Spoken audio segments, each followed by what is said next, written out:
Hello students, concept mug up में आप सभी का बहुत बहुत स्वागत है। मेरा नाम है प्रशांत त्रिपाठी और आज हम करने वाले हैं चैप्टर 2 एक्सरसाइज 2.2 का डिस्कशन।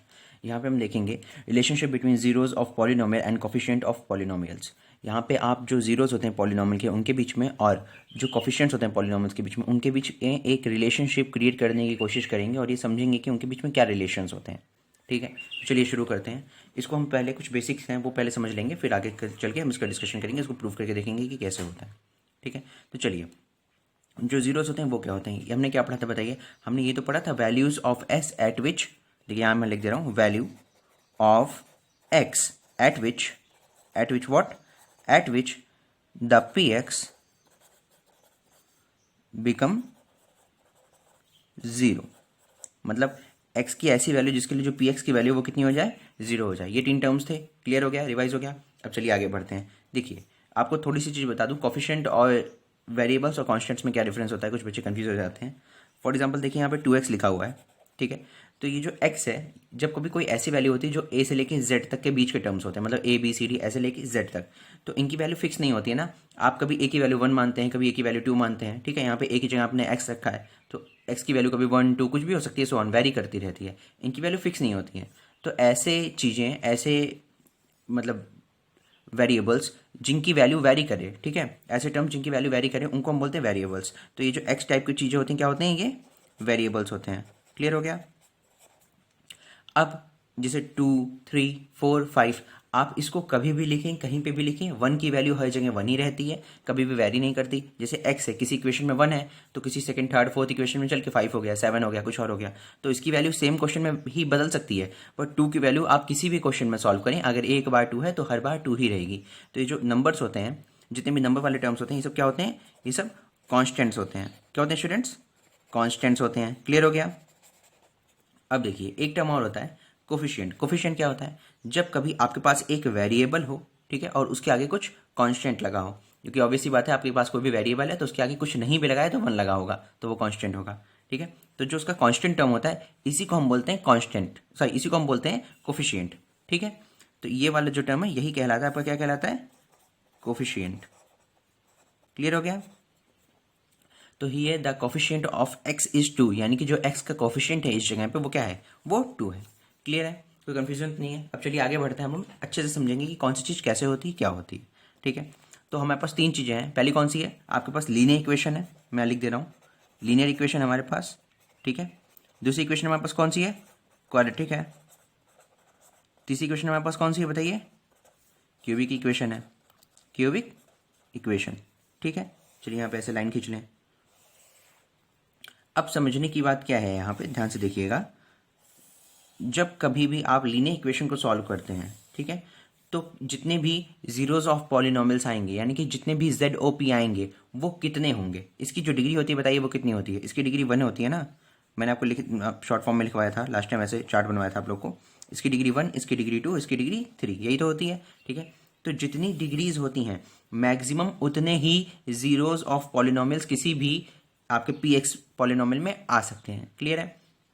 जब आप लीनियर को सॉल्व करते हैं तो उसमें कितने पॉलिनोमियल्स आते हैं, एक ही तो पॉलिनोमियल आता है, एक ही तो ZOP आता है, हर बार एक ही वैल्यू आती है, ठीक है। कैसे आती है एक वैल्यू, मैं अभी आगे आपको जब आप बढ़ेंगे तो वहां पे लीनियर, क्वाड्रेटिक और क्यूबिक तीनों की इक्वेशन सॉल्व करके फॉर्मूले को प्रूव करके देखेंगे, ठीक है। बस ये समझिए, जब भी कभी आप लीनियर कोई की कोई भी वैल्यू अपनी तरफ से उठा लीजिए, आप उसे अगर सॉल्व करेंगे तो उसमें जो ZOP आएगा वो 1 ही आएगा, क्योंकि इसकी डिग्री 1 होती है, ठीक है। और अब हम क्वाड्रेटिक की बात करते हैं तो इसमें कितने आ सकते हैं ZOPs, ठीक है। पहले इसमें लिख दूं ZOPs में सिर्फ 1 आता है, ठीक है। जब आप क्वाड्रेटिक को सॉल्व करते हैं तो क्वाड्रेटिक में कितनी वैल्यूज आती हैं, 2 वैल्यूज आती हैं। पर क्वाड्रेटिक में जरूरी नहीं हमेशा 2 ही आए, क्वाड्रेटिक में ZOPs इतने हो सकते हैं। क्वाड्रेटिक में ZOP हो सकता है 1 या फिर मैक्सिमम 2, 1 और 2। क्यों, देखिए कई बार आप क्वाड्रेटिक इक्वेशन को सॉल्व करते हैं, वहां पे आ जाता है x-1 का होल स्क्वायर, यानी कि जो दोनों इक्वेशंस आपकी बनती हैं ब्रेक करके वो दोनों सेम होती हैं, ठीक है। तो वहां पे आपकी एक ही वैल्यू आती है, -1 या फिर -4 या 5 मतलब दोनों के टर्म सेम हो जाते हैं। तो वहां पे आपका एक ही आएगा जीरो ऑफ पॉलिनोमियल्स, यानी कि एक ही वैल्यू पे सिर्फ जाएगा। पर कुछ ऐसी वैल्यूज भी होती हैं यहाँ पे 2 पे जाता है, तो मैक्सिमम 2 पे जा सकता है और मिनिमम 1 पे जा सकता है। क्लियर है। और इन सब में से किसी में भी ऐसा पॉसिबल है ही नहीं कि जो आपका ZOP हो वो 0 हो, क्योंकि अगर एक भी जीरो ऑफ पॉलिनोमियल नहीं हुआ तो क्या फायदा हुआ हमारी मेहनत का। तो हमें मिनिमम एक तो जीरो ऑफ पॉलिनोमियल फाइंड नहीं करना होता है, इसलिए तो हम सॉल्व कर रहे होते हैं कि एक्स की किस वैल्यू के ऊपर जो आपकी पॉलिनोमियल की वैल्यूज हैं वो 0 हो जा रही हैं। क्लियर है। अब चलिए क्यूबिक की बात करते हैं। तो क्यूबिक में देखिए यहाँ पे जैसे हमने सॉल्व किया तो मैक्सिमम कितने हो सकते हैं, तो मिनिमम एक वैल्यू भी आ सकती है, उससे ज़्यादा दो भी आ सकती है और मैक्सिमम 3 आ सकती है। तो इतने जीरोज ऑफ पॉलिनोमियल्स इसमें लीनियर में, क्वाड्रेटिक में और क्यूबिक में आ सकते हैं। इतनी चीज़ क्लियर हो गई, ठीक है। देखिए ये तो हमने यहाँ पे बंद कर दिया। अब चलिए अब आपको हम प्रूफ करके दिखाते हैं कि इसकी जो हमारा आज का बेसिक टॉपिक है वो है relationship between zeros of polynomial and coefficient of polynomials. यानी कि आपको जीरोज ऑफ पॉलिनोमियल के बीच में और कोफिशिएंट ऑफ पॉलिनोमियल्स के बीच में रिलेशनशिप पहले हम निकालेंगे, फिर उसके फॉर्मूले को हम प्रूफ करके दिखाएंगे कि कैसे काम करता है, ठीक है। तो यहाँ पे जगह नहीं है इसलिए हम नेक्स्ट पेज चेंज कर लें, फिर वहाँ पे आराम से डिस्कस करते हैं, ठीक है। तो स्टूडेंट्स जो हमारा फर्स्ट टॉपिक है वो है लीनियर पॉलिनोमियल। अब हम इसके लिए सॉल्व करना शुरू करते हैं। देखिए लीनियर पॉलिनोमियल की मैंने आपको एक स्टैंडर्ड इक्वेशन बताई थी। स्टैंडर्ड इक्वेशन यहाँ पे क्या होती है, देखिए इसकी स्टैंडर्ड इक्वेशन यही तो होती है, पी एक्स यानी कि पॉलिनोमियल का जो इक्वेशन है वो है ए एक्स प्लस बी। यहाँ पे ए एक्स प्लस बी क्यों आता है ये भी हम डिस्कस कर चुके हैं। यहाँ पे सिर्फ एक ही वेरिएबल टर्म आता है इसलिए इसको लीनियर पॉलिनोमियल बोलते हैं, जिसकी पावर 1 होती है, ठीक है। और यहाँ पे ए की वैल्यू कभी भी 0 के बराबर नहीं होती है, हमें ये भी पता था, हम डिस्कस कर चुके हैं पहले ही। अब देखिए यहाँ पे इंपॉर्टेंट टर्म क्या है, ये इसकी स्टैंडर्ड इक्वेशन है, क्लियर हो गया। अब अगर हमको यहाँ पे नॉर्मल एक इक्वेशन मान के चलते हैं, कोई भी हम लीनियर इक्वेशन ले लेते हैं, फिर हम उसको सॉल्व करके देखेंगे कि क्या चीज़ आ रही है, ठीक है। फिर मैं आपको बताऊंगा कि फॉर्मूला क्या है। तो मैं आपको इस तरफ एग्जाम्पल लेके दिखाता हूँ, फिर इधर हम फॉर्मूला लिखेंगे साफ साफ, ठीक है। तो चलिए यहाँ पे एक लाइन खींच लेते हैं, हम यहाँ पे क्वेश्चन लिख लेते हैं। क्वेश्चन चलिए हम मान लेते हैं यहाँ पे पी एक्स है, P x equal to 9x + 1 है, ठीक है। आप उसकी जीरोज ऑफ पॉलिनोमियल निकालने हैं, लीनियर इक्वेशन है, क्लियर है। तो देखिए बहुत सिंपल सा है, मैंने आपको क्या बताया था, आपको किसी भी टर्म का जीरोज ऑफ पॉलिनोमियल निकालना है तो आप क्या करेंगे, 9x + 1 जो चीज़ टर्म में लिखी है उसको लिखेंगे, इक्वल टू 0 कर देंगे, ठीक है। तो क्या हो जाएगा यहाँ पे x इक्वल टू -1/9, यही होगा। चेक करना तो आप यहाँ पे x की जगह पे पुट कर दीजिए, आंसर आपका 0 हो जाएगा, ठीक है। तो हमारे जीरो ऑफ पॉलिनोमियल कितना आया, -1/9, ठीक है। कोई कंफ्यूजन तो नहीं है। अब समझिए क्या है, आप ध्यान से देखिए कि आपका जो क्वेश्चन है ये वाला क्वेश्चन, अगर हम इसका कंपैरिजन करते हैं इससे, ठीक है, इस स्टैंडर्ड इक्वेशन से, तो क्या हो जाएगी स्टैंडर्ड इक्वेशन अपनी, P x equal to a x plus b, यही तो था। ए की जगह पे क्या लिखा हुआ है, यहाँ पे 9 लिखा हुआ है, तो ए कितना है 9, बी की जगह पे क्या लिखा है 1 लिखा हुआ है, यही तो है। ये ना देखिए इक्वेशन के, अगर मैं इसको फर्स्ट मान लूँ इक्वेशन, इसको सेकंड इक्वेशन मान लूँ और इन दोनों का हम कंपैरिजन करते हैं, तो ए की जगह पे 9 है, बी की जगह पे 1 है, क्लियर है। देखिए मैंने यही चीज़ें यहाँ पे लिख दी हैं। अब आप देखिए जो आपका आंसर आया वो क्या है, ये जो x की वैल्यू आई है ये आई है -1/9। तो देखिए 1 क्या है, 1 असल में जो b वाला टर्म था उसी की तो वैल्यू लिखी हुई है ना। 1 b वाले की तो वैल्यू है, देखिए b 1 था और यहाँ पे 1 आया है, तो मैं इसे -b तो लिख सकता हूँ क्योंकि देखिए माइनस का साइन है ना। तो ये जो b की वैल्यू 1 आई है मैंने इसे लिखा -b, और अपॉन में क्या आया 9, 9 क्या था हमारा a था, ठीक है। तो कभी भी आपको x की वैल्यू निकालनी हो लीनियर वाली इक्वेशन में तो आपको पूरा सॉल्व करने की जरूरत नहीं है, आप इस फॉर्मूले को इंप्लीमेंट करिए, आपका जो जीरो ऑफ पॉलिनोमियल है वो एक बार में आ जाएगा, बिल्कुल सही, ठीक है, इसमें कोई भी डाउट नहीं है। तो ये होता है इसका relationship between zeros of polynomial and the coefficient, यानी कि कोफिशिएंट क्या है x है ये, और जो जीरो ऑफ पॉलिनोमियल है वो, तो जीरो ऑफ पॉलिनोमियल और आपके कोफिशिएंट के बीच में यही रिलेशन होता है लीनियर वेरिएबल के अंदर, ठीक है। तो हमें यहाँ से क्या फॉर्मूला मिला, यहाँ से हमें ये फॉर्मूला मिला कि x इक्वल टू -b/a इस वाली स्टैंडर्ड इक्वेशन के लिए, ठीक है। तो आपकी कोई भी स्टैंडर्ड इक्वेशन होगी तो उसके लिए ये फॉर्मूला काम करेगा। इसको एक चीज़ और कहा जाता है, अगर हम यहाँ पे ऐसे देख लें, ये जो b है देखिए ये वाला टर्म, ये b है ना सेकंड वाला टर्म, ये क्या है, ये कांस्टेंट ही तो है, मतलब इसके साथ कोई वेरिएबल है नहीं, तो ऊपर हम क्या लिख देते हैं, कभी कभी हम लिख देते हैं यहाँ पे कांस्टेंट टर्म, ठीक है। क्या लिख देंगे कांस्टेंट टर्म, अपॉन में देखिए जो ये वाला टर्म था ये क्या था, ये कोफिशिएंट ऑफ x ही तो था, जो a था देखिए यहाँ पे कोफिशिएंट ऑफ x है, तो आप इसे क्या लिख सकते हैं कोफिशिएंट ऑफ, मैंने शॉर्ट फॉर्म में लिख दिया कोफिशिएंट, ठीक है x, ठीक है, और इसके पहले निगेटिव का साइन। तो आपको कभी भी x निकालना तो आप क्या करेंगे, coefficient term sorry constant term upon coefficient of x, वो भी निगेटिव के साथ, ऐसे इंप्लीमेंट कर देंगे आपका आंसर आ जाएगा। तो हम इसे क्या लिख सकते हैं, यही चीज यहाँ पे लिख सकते हैं, कांस्टेंट का short form constant term upon coefficient of x, और ये निगेटिव में, क्लियर हो गया। तो आपका यही फॉर्मूला है स्टूडेंट्स, ध्यान से देखिए, यही आपके पूरे एक्सरसाइज में काम आने वाला है, क्योंकि आपको क्वेश्चन सॉल्व करना होगा, फिर आपको बताना होगा कि जो आपका आंसर आया है क्या वो सही है। तो आपको वेरीफाई करने के लिए इस फॉर्मूले में वैल्यूज को पुट करना होगा, तो आपका आंसर आ जाएगा। अगर आंसर सेम है, मैच कर रहा है, तो आपके जो वैल्यूज आई हैं बिल्कुल सही है, अदरवाइज जो आपकी वैल्यूज आई हैं वो सही नहीं है, ठीक है। अब चलिए आगे बढ़ते हैं, अब हम क्वाड्रेटिक के लिए नए पेज पे देखेंगे और फिर क्यूबिक के लिए देखेंगे, ठीक है। तो चलिए आगे बढ़ते हैं, पेज चेंज कर लें। हाँ तो स्टूडेंट्स जो हमारा नेक्स्ट टॉपिक है वह क्वाड्रेटिक इक्वेशन। अब हम इसके लिए देखते हैं, यहाँ पे सबसे पहले इसकी स्टैंडर्ड इक्वेशन लिखेंगे। तो स्टैंडर्ड इक्वेशन क्या होती है बताइए आप लोग, होती है A X square plus B X plus C equal to 0। यही तो होती है जहाँ पे ए की वैल्यू कभी भी 0 के बराबर नहीं होती है। इतनी चीज़ क्लियर हो गई। अब देखिए, अब हम यहाँ पे क्वेश्चन लेंगे, उसको सॉल्व करेंगे, फिर देखेंगे कि जीरोज ऑफ पॉलिनॉमियल और कोएफिशिएंट ऑफ पॉलिनॉमियल के बीच में क्या रिलेशनशिप है। ठीक है, चलिए क्वेश्चन ले लेते हैं। यहाँ पे एक क्वेश्चन हमने, चलिए मान ले ये ले लिया है, पी एक्स इक्वल टू, यहाँ पे ले लेते हैं 3x square plus 5x minus 2। ठीक है, हमने क्वेश्चन ले लिया है। तो सबसे पहले आप इसको कंपैरिजन करेंगे इसके साथ, ताकि आपकी वैल्यूज निकल पाए। इस तरह के क्वेश्चन सॉल्व करने का तरीका यही है। ठीक है, मैं आपको यहाँ पे एग्जांपल देकर समझा रहा हूँ, आप ऐसे कोशिश करिएगा सॉल्व करें। ये प्रॉपर प्रोसीजर होता है इसको लिखने का। सबसे पहले आपकी जो इक्वेशन आपने वो लिख दी। अब आप इसके नीचे क्या लिखेंगे, कंपेयरिंग द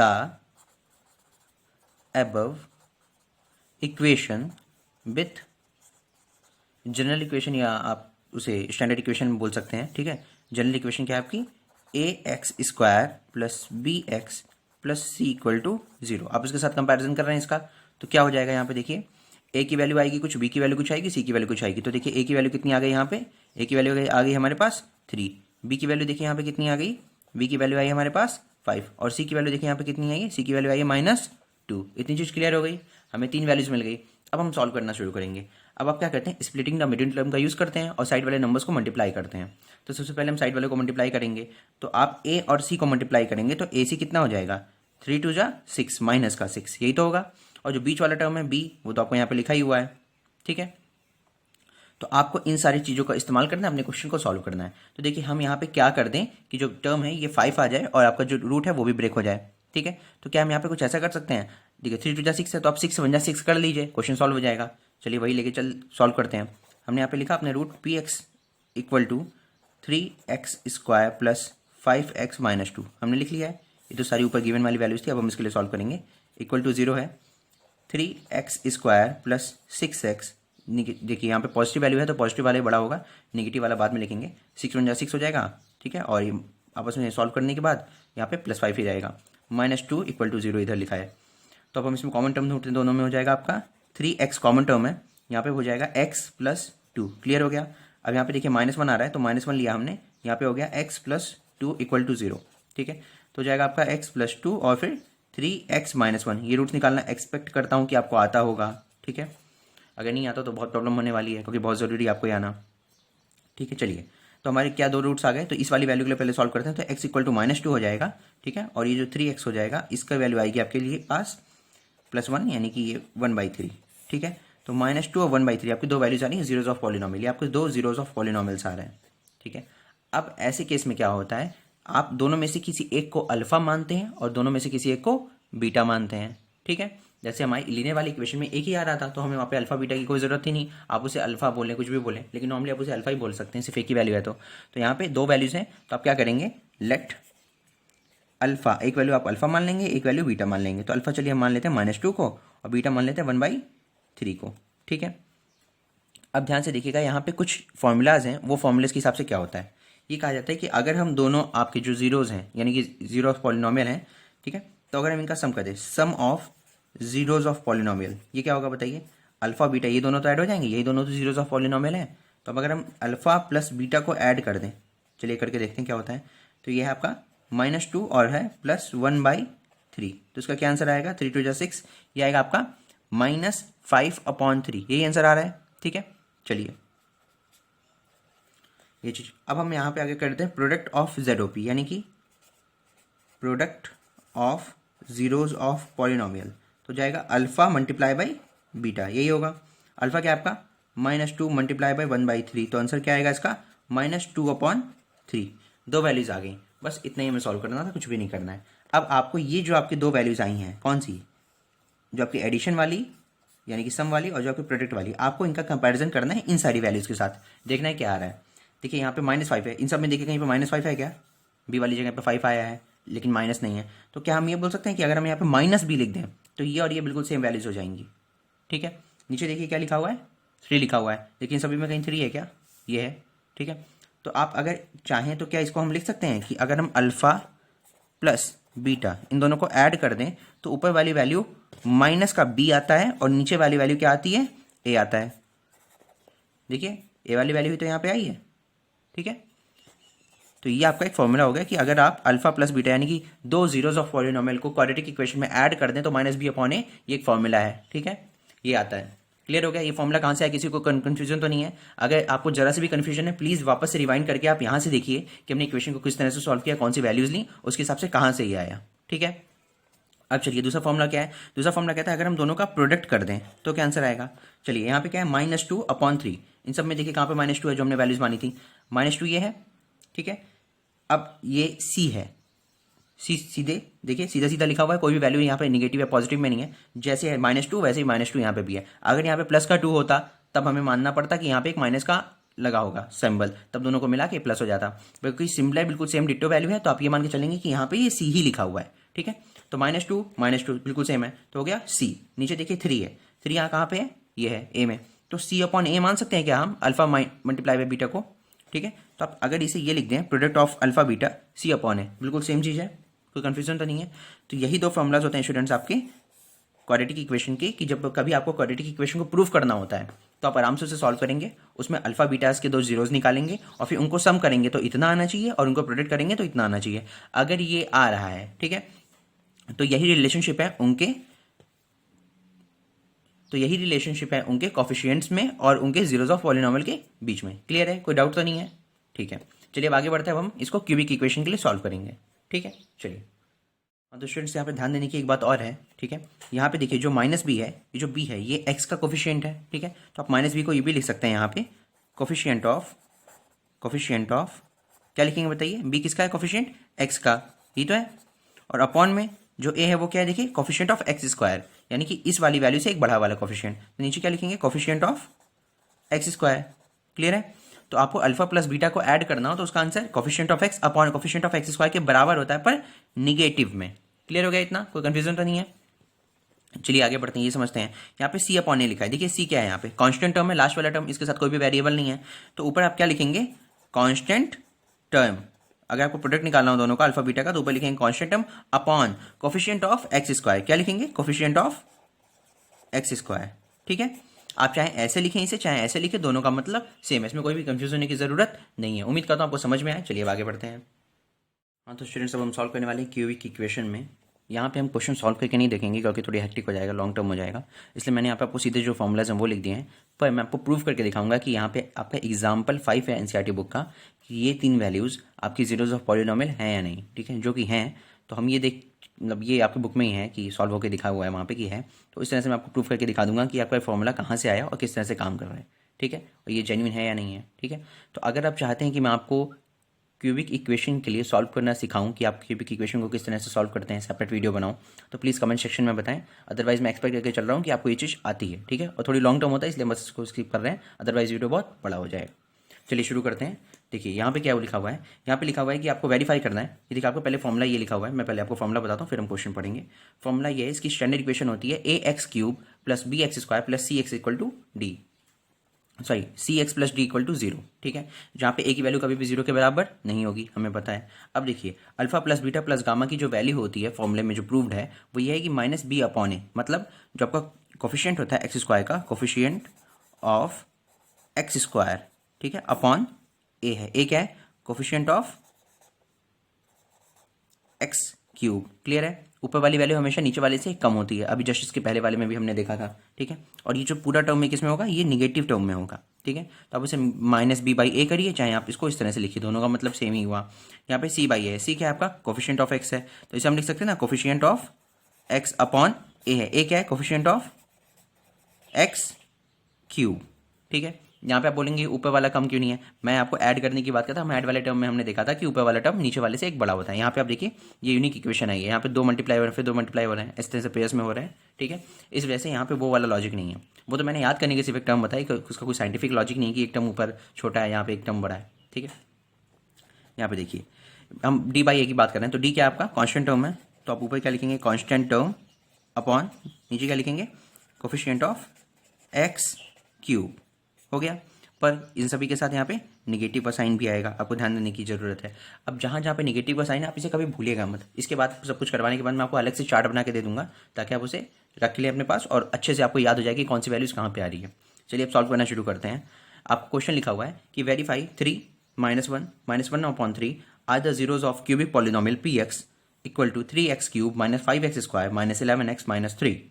ठीक है, आपको इक्वेशन लिखी हुई है और आपकी जीरोज ऑफ पॉलिनोमियल ये लिखे हुए हैं। आपको प्रूफ करके दिखाना है कि ये इसके जीरोज ऑफ पॉलिनोमियल हैं या फिर नहीं है। ठीक है, इसके दो तरीके होते हैं। एक बहुत आसान सा तरीका है, आपने छोटी क्लासेस में सीखा होगा।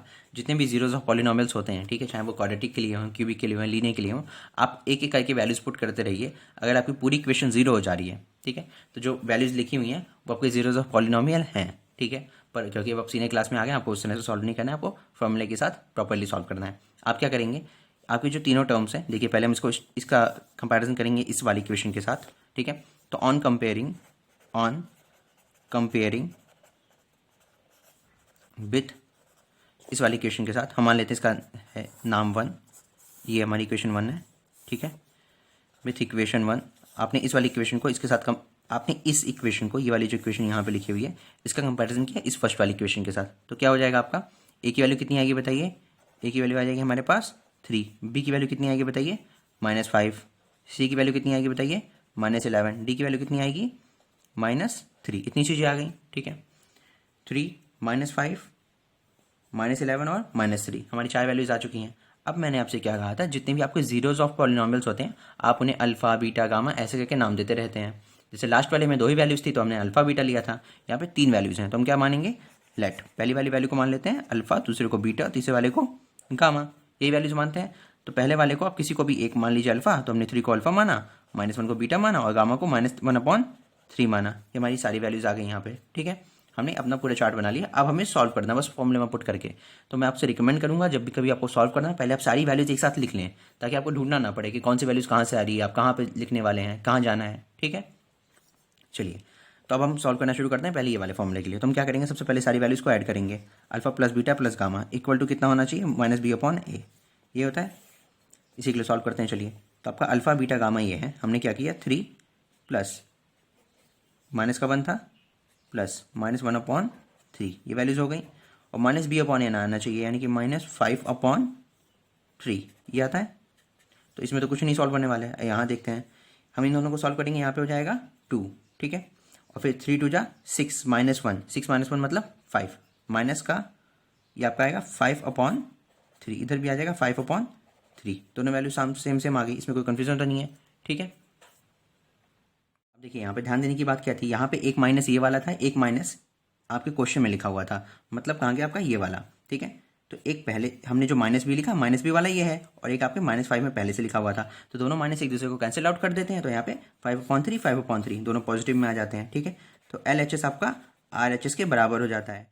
हाँ तो स्टूडेंट्स, हम यहाँ पे देख सकते हैं कोफिशिएंट और जीरोज ऑफ पॉलिनोमियल के बीच में ये रिलेशनशिप क्रिएट हुई है और दोनों बराबर हैं। यानी कि जो पहला वाला फॉर्मूला था ये तो हमने प्रूव कर दिया कि बिल्कुल सही है। ठीक है, अब दूसरी वाली वैल्यू के लिए चेक करते हैं कि किस तरह से काम करता है। इसमें बोला आपको अल्फा बीटा, बीटा गामा और गामा अल्फा को मल्टीप्लाई करना है आपस में, और फिर उनको आपस में सम करना है। तो ये होगा आपका C/A। यहाँ सॉल्व करके देखते हैं। चलिए सॉल्व करते हैं। आपको अल्फा बीटा को मल्टीप्लाई करना है, फिर आपको बीटा और गामा को मल्टीप्लाई करना है, फिर गामा और अल्फा को मल्टीप्लाई करना है, और इनकी वैल्यू होगी आपकी C/A के बराबर।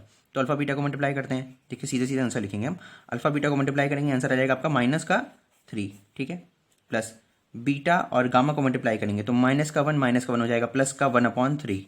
ठीक है, प्लस अल्फा यानी कि ये वाली वैल्यू अल्फा वाली, और इसको हम आपस में मल्टीप्लाई करने वाले हैं, तो हो जाएगा 3 आपस में कैंसिल आउट हो जाएंगे, हो जाएगा -1। और ये आना चाहिए आपका C/A। C कितना है आपका, C है स्टूडेंट्स आपका -11/3। ये हो जाएगा -11/3। तो आपके राइट साइड में आ रहा है -11/3, और हम इसको सॉल्व कर लेते हैं, हो जाएगा -4। ठीक है, 4 3 12, तो इधर भी आ जाएगा -11/3। ये भी आएगा आपका LHS = RHS। क्लियर हो गया, =RHS। ठीक है, तो हमारा सेकंड वाला फॉर्मूला भी यहाँ पे प्रूफ हो गया। हमारी देखिए यहाँ पे भी आ गया -11/3। तो आपको 2 फॉर्मूला तो हमने प्रूफ करके देख लिया कि बिल्कुल एक्यूरेट है, और इस क्वेश्चन में भी सही है। जो उसकी जीरोज ऑफ पॉलिनोमियल है वो इसकी इक्वेशन में सेट हो रहे हैं। अब देखिए जो आपका थर्ड पार्ट है, लास्ट वाला, वो हम यहीं पे सॉल्व कर लेते हैं। छोटे सा बचा हुआ है। देखिए आज में बोला गया कि अगर आप तीनों जो आपके टर्म्स हैं अल्फा बीटा गामा, इनको मल्टीप्लाई कर दें जीरोज ऑफ पॉलिनोमियल को, तो आपको जो आंसर आएगा वो आएगा कांस्टेंट टर्म अपॉन नेगेटिव में constant term upon coefficient of x³ यानी कि a। ठीक है, तो चलिए इसी को सॉल्व करते हैं। अल्फा बीटा गामा को मल्टीप्लाई करते हैं, 3 × -1 यानी कि -3। माइनस का 3 मल्टीप्लाई बाई ये वाली वैल्यू, तो माइनस माइनस एक दूसरे को कैंसिल आउट कर देंगे, हो जाएगा प्लस, और 3 कैंसिल आउट कर देंगे, बचेगा यहाँ पे 1। क्लियर हो गया। अब राइट साइड वैल्यू सॉल्व करते हैं। डी अपॉन ए, डी कितना है देखिए यहाँ पे, डी डी डी डी है -3 ए, तो ये दोनों एक दूसरे को कैंसिल आउट कर देंगे। ठीक है, अब ये माइनस में था, समझिएगा, ये है माइनस का 3/3, तो ये दोनों नेगेटिव नेगेटिव एक दूसरे को कैंसिल आउट कर देंगे। ठीक है, तो ये हो जाएगा आपका 1 = 1। ठीक है, हो गया। Hence LHS = RHS। बस यही आपके 3 फॉर्मूलाज थे। हम इन 3 फॉर्मूला से आपकी पूरी एक्सरसाइज सॉल्व करने वाले हैं। ठीक है, तो उम्मीद करता हूँ आपको समझ में आई। अगर इनकेस आपको कोई सेक्शन में कोई प्रॉब्लम रह गई हो, पहले आप वीडियो को फिर से पूरा देखें, उसके बाद हमें कमेंट सेक्शन में बताएं। अगर किसी भी सेक्शन में कोई जेन्युइन रीज़न है, कोई प्रॉब्लम है आपको, पूरी कोशिश करेंगे हम उसको डाउट को दूर कर सकें। ठीक है, और उसके लिए सेपरेट से अलग से वीडियो बना सकें। तो हमारे साथ बने रहिए। चलिए अगले एक्सरसाइज करते हैं इस वाले वीडियो के बाद। तो हमारे चैनल को लाइक करें, शेयर करें, सब्सक्राइब करें। चलिए फिर मिलते हैं।